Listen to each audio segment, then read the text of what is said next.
ഇൻകാസ് ഖത്തറിന്റെ പുതിയ central committee ഭാരവാഹികൾ ചുമതലയേറ്റെടുത്തു.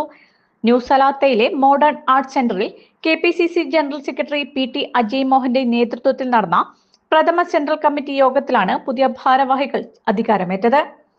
പ്രസിഡന്റ് സിദ്ദിഖ് പുറായിൽ, സംഘടനാ ചുമതലയുള്ള general secretary KV Boban, treasurer Jees Joseph, ഉപദേശക സമിതി ചെയർമാൻ സമീർ ഏറാമല എന്നിവർക്ക് PT അജയ് മോഹൻ ഹാരമണിയിച്ച് ചുമതല കൈമാറി.